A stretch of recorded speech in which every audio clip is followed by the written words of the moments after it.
Vous écoutez Alger Chaîne 3, le journal.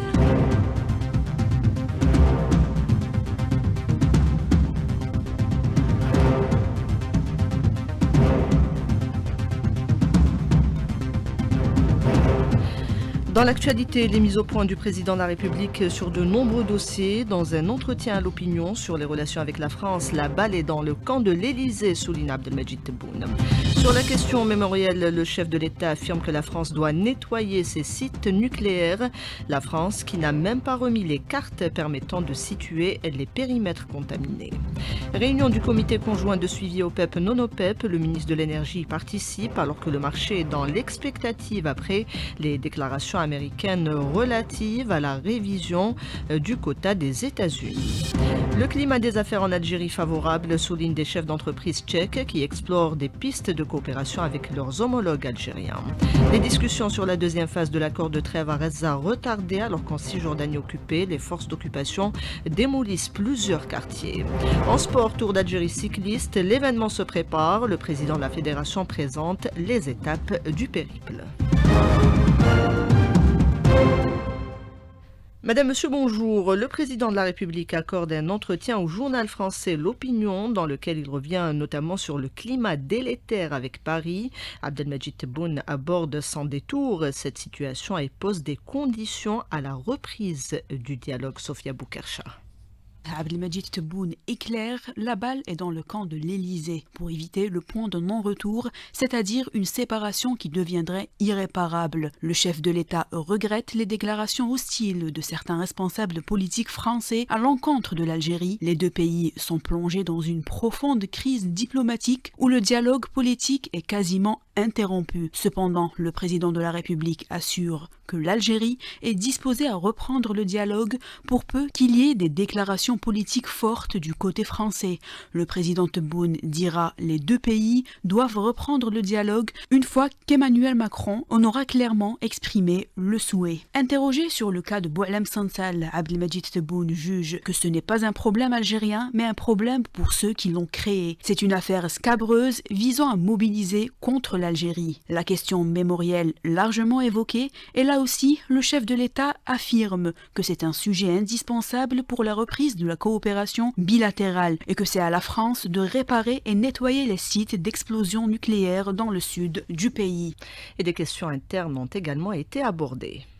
Concernant son mandat, le président de la République affirme ne pas avoir l'intention de s'éterniser au pouvoir et assure qu'il respectera la Constitution. Il s'engage à laisser en héritage de nouvelles infrastructures, de grands projets, une réforme du système politique. Le volet économique également abordé. Le président de la République, Abdelmajid Tebboune, affirme que les indicateurs sont au vert et que l'Algérie est en passe de devenir un pays émergent du niveau des pays du sud de l'Europe d'ici 2 ans. S'agissant de la révision de l'accord d'association avec l'Union européenne, il explique que les circonstances ont changé et que l'Algérie aujourd'hui dispose d'une production industrielle nationale, contrairement en 2005 où l'économie était fortement dépendante des hydrocarbures.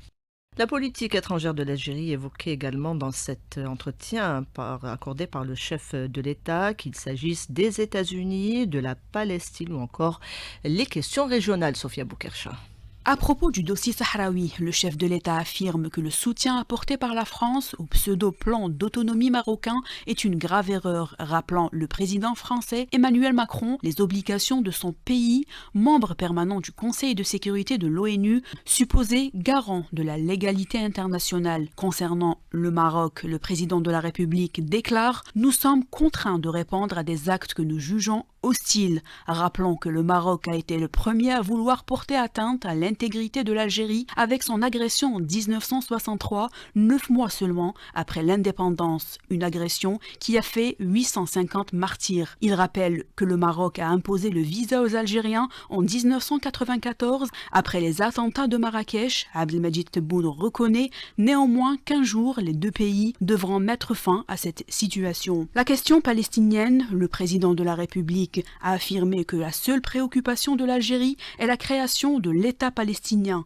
indiquant que l'Algérie serait prête à normaliser ses relations avec Israël le jour même où il y aura un État palestinien. Par ailleurs, le président de la République a souligné la solidité des liens historiques et économiques entre l'Algérie et les États-Unis, rappelant que ces derniers avaient par le passé introduit la question algérienne à l'ONU. Abdelmadjid Tebboune a réaffirmé les principes de non-alignement et de non-ingérence, insistant sur le rôle de l'Algérie en tant que force stabilisatrice dans la région. Le chef de l'État a également rejeté toute présence de mercenaires dans la région et que l'Algérie aura toujours une main tendue vers son voisin malien.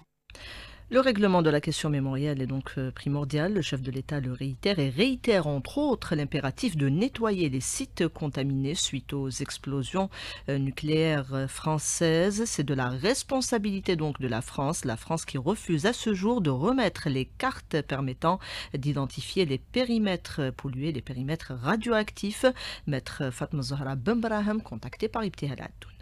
En tant qu'avocate, et c'est mon droit le plus absolu, c'est la revendication de récupérer les cartes des enfouissements, parce que ce sol algérien, ce qui est malheureux, toutes les installations, les équipements, les appareils ou les engins sur lesquels ils ont fait leurs expériences sont encore dans le sol algérien enfouis. Où, comment, à quelle distance, on ne sait pas, parce que jusqu'à présent, ils ne nous ont pas donné les cartes d'enfouissement des déchets nucléaires. C'est une revendication ardente, mais il faudrait que le gouvernement puisse nous donner les moyens. Nous sommes des avocats, c'est vrai, on se bat devant les tribunaux, on obtient gain de cause, on va à l'ONU, on va n'importe où. Cette France n'est pas infaillible, au contraire. Mais il faudrait qu'on nous donne les moyens parce que c'est un chevauchement entre l'aspect juridique et l'aspect militaire. Il y a des secteurs sur lesquels nous, on ne peut pas empiéter, mais eux peuvent nous aider par leur connaissance, par leur pouvoir de nous investir de missions juridiques très osées. Nous sommes bien en mesure de le faire. Après le remaniement opéré par le président de la République, le ministre de l'Industrie a installé ce matin Wassim Rouidri dans ses nouvelles fonctions de ministre de l'Industrie pharmaceutique, un département à part entière, une démarche qui traduit l'importance accordée à ce secteur. L'élévation de l'industrie pharmaceutique au rang d'un ministère à part entière témoigne de l'importance majeure que le président de la République accorde à ce secteur crucial, qui constitue un pilier fondamental pour garantir la sécurité sanitaire du pays. Nous avons entamé des ateliers afin d'élaborer une feuille de route qui permettra à ce secteur de progresser conformément aux orientations et aux programmes du président de la République. Les propos de Sifir Rayib, ministre de l'Industrie, recueillis par Meissa Smaïl. Développement du transport aérien, les PDG des compagnies Air Algérie et Tassili étaient ce matin devant la commission spécialisée de l'APN. À l'occasion, le président de l'Assemblée a rappelé l'orientation du pays en la matière. Brahim Bourali, ses propos sont recueillis par Hanan Seissi. Il y a des défis à relever et il y a aussi l'orientation définie par le président de la République qui a élevé les ambitions à un niveau supérieur. Nous voulons établir des liaisons vers l'Afrique, l'Asie et l'Amérique latine. Il est essentiel d'assurer une intégration et une coopération économique, ce qui implique que le réseau de transport maritime, aérien et terrestre soit en adéquation avec ces objectifs. Des opportunités d'investissement en Algérie mises en avant à l'occasion de la visite d'une délégation de chefs d'entreprise tchèques en Algérie. Un forum d'affaires s'est tenu ce matin. Les pistes de coopération ont été explorées. Le président du CREA, Kamel Moula, au micro de Fatah Boumehdi. C'est une rencontre qui était intéressante pour les deux parties. D'abord, nous avons parlé des opportunités d'échange, d'investissement, mais on a parlé de beaucoup de coproduction. L'Algérie peut être réellement une base arrière pour l'Europe et surtout pour les entreprises tchèques. Aujourd'hui, la présence des sociétés tchèques, surtout dans le domaine des énergies renouvelables, tout ce qui est hydrique. Nous avons parlé aussi d'autres opportunités. Et par rapport à ça, donc on a dit répondre à leur volonté. Il y aura un autre forum d'affaires à Prague. D'ici là, on va identifier les secteurs, on va identifier les entreprises, commencer à les mettre en contact pour que lors de notre déplacement, on va essayer de faire aller vers concrétiser des projets qui vont permettre aussi toujours dans la coproduction. La délégation tchèque opte pour l'investissement, l'implantation d'entreprises à travers le partenariat. L'un de ses membres, Vladimir Sis, au micro de Fatah Boumehdi.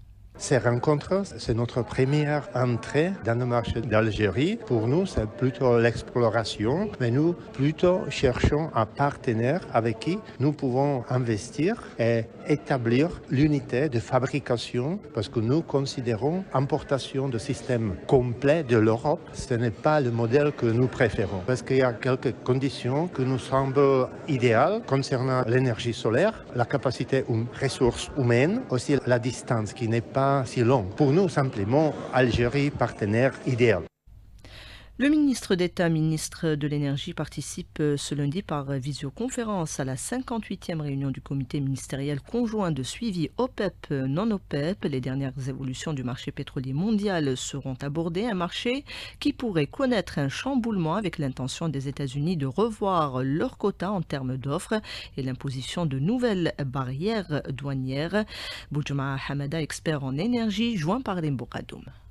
Perspective de croissance des approvisionnements américains. Certains experts prévoient qu'aucune recommandation ne sera faite pour modifier les paramètres actuels de l'accord pour l'instant. L'imposition par Trump de tarifs douaniers sur le pétrole du Canada et du Mexique et les impositions à l'Union européenne est une mesure qui a déjà modifié l'équilibre des pouvoirs sur le marché mondial du pétrole. À court terme, cela pourrait entraîner une hausse des prix de carburant aux États-Unis même, puisqu'il s'agit d'une cherté dans l'approvisionnement des ressources pétrolières pour les raffineries américaines. Ceci peut s'accompagner d'une baisse de la rentabilité des raffineries américaines et une augmentation de la demande du pétrole en Asie. À long terme, cela pourrait entraîner des changements dans les voies d'approvisionnement, bien sûr des prix de l'énergie plus élevés en Europe. Et alors que l'entrée en vigueur des droits de douane sur les importations en provenance du Canada et du Mexique doivent entrer en vigueur dès demain, le président américain s'entretient aujourd'hui avec les premiers ministres de ces deux pays. Cette annonce de nouveaux tarifs douaniers a plongé dans l'incertitude les cours des actions des constructeurs automobiles asiatiques. Décryptage de Philippe Golub, professeur de relations internationales, spécialiste des États-Unis, contacté par la BA Slimani. La politique économique du nouveau président américain, il essaye de pousser les grands constructeurs automobiles états-uniens d'origine à relocaliser une partie de leur production aux États-Unis. Aujourd'hui, la production est internationalisée. Il y a des passages, par exemple, entre le Mexique et les États-Unis pour la production de voitures, d'automobiles ou des composantes, des pièces détachées. L'idée des protectionnistes sous Trump est de relocaliser une partie significative de cette production aux États-Unis pour parfaire sa promesse, la base de la classe ouvrière. Ça va provoquer des dégâts très importants dans les systèmes de production sur le continent nord-américain. La mise en œuvre de cette politique internationale, au niveau international, va provoquer des dislocations du commerce international, une surcroît d'inflation. On sait que ça va provoquer des réorganisations des systèmes de production au niveau international.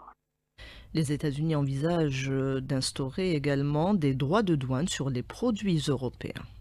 L'Allemagne est un très grand pays exportateur de produits industriels en direction des États-Unis, des produits manufacturés industriels, et que ce sont les exportations allemandes qui vont être les plus affectées par une guerre commerciale entre les États-Unis et l'Europe. L'Europe est dépendante depuis la guerre en Ukraine des exportations de gaz liquéfié naturel venant des États-Unis. Les marges de négociation européennes ne sont pas très grandes, mais l'Europe n'a pas de choix que de répliquer avec des droits de douane sur des produits importés en Europe des États-Unis. Donc on est dans une nouvelle phase de déconstruction du commerce international. Ça va toucher l'ensemble du système. Pour l'Europe, ça implique aussi de repenser complètement leurs politiques industrielles et d'essayer de créer une politique commune qu'ils n'ont pas en réalité. La Chine aussi est devenue un marché extrêmement difficile pour les Européens du fait des transformations technologiques en Chine, où la Chine est devenue une concurrente de premier plan.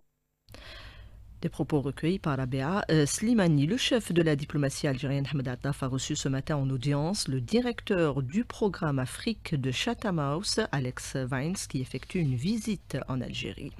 Le chef de la diplomatie algérienne et sur instruction du président de la République a eu des entretiens avec plusieurs de ses homologues africains, parties prenantes du conflit en République démocratique du Congo, ainsi que des responsables engagés dans les efforts de médiation. Ces échanges s'inscrivent dans le cadre du mandat de l'Algérie au Conseil de sécurité des Nations Unies. Sur le terrain, la situation dégénère, le bilan des victimes ne cesse de s'alourdir. L'UNICEF lance un appel urgent de 22 millions de dollars. Les pourparlers entre le Hamas et l'entité sioniste devaient reprendre aujourd'hui sur la deuxième phase de l'accord de cessez-le-feu à Gaza. Netanyahou temporise alors qu'en Cisjordanie, les forces d'occupation poursuivent leurs exactions. Jenin est bouclée depuis 14 jours. Des démolitions de quartiers sont en cours. Depuis Ramallah, le témoignage de la journaliste Fatan Atourabi contactée par Karima Bounour.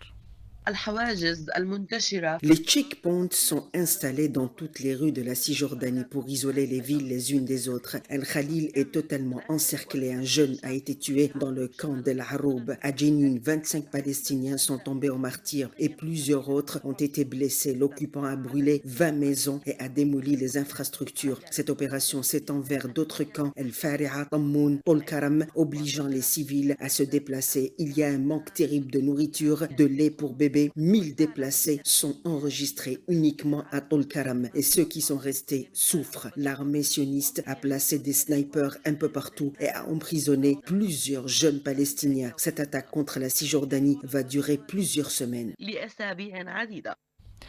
Et l'Union interparlementaire arabe a salué la création par 9 pays du groupe de l'Haye qui vise à mettre fin à l'occupation sioniste en Palestine occupée. Le président du groupe, Rahim Bourali, avait également salué cette initiative, la qualifiant de tournant historique dans la résolution de la question palestinienne. La cybersécurité au centre d'une rencontre organisée aujourd'hui à Alger. À l'occasion, l'entreprise de distribution de solutions de sécurité NGSoft a lancé une nouvelle solution de cybersécurité en collaboration avec un leader russe. Sami Alloun pour les détails. Rester au diapason des solutions de sécurité informatique pour lutter efficacement contre les menaces cybernétiques qui ciblent les données sensibles ou confidentielles des personnes et des institutions, voire les systèmes d'information et de gestion. Pour ce faire, c'est des solutions de sécurité informatique qui sont envisagées, voire adaptées aux besoins nationaux, en misant sur un élément clé de la stratégie de cybersécurité du pays, la coopération internationale. Reda Belaid, chargé du développement stratégique au sein d'NGSoft. Aujourd'hui, nous avons l'opportunité de présenter une des solutions phares dans la cybersécurité dans le monde suite à la stratégie de cybersécurité de notre pays. La solution présentée aujourd'hui, ce sera Security Code. C'est une solution russe très performante dans la sécurité des données, que ce soit privé ou public. Suite à cette stratégie de notre pays de sécuriser les données sensibles aussi, ce sont nos partenaires stratégiques, les Russes, et ils sont très motivés pour nous accompagner sur notre stratégie. Des solutions qui évoluent et qui poussent les directeurs de sécurité informatique à rester au diapason des dernières solutions en cybersécurité développées, tout en misant sur l'échange d'expériences et d'expertise pour mieux lutter contre toute forme d'attaque cybernétique. Escale à présent à la galerie d'art Mouhia de la Maison de la Culture Mouloud Mamri. Une exposition d'art plastique y est organisée. Les détails avec Mohamed Haouchin.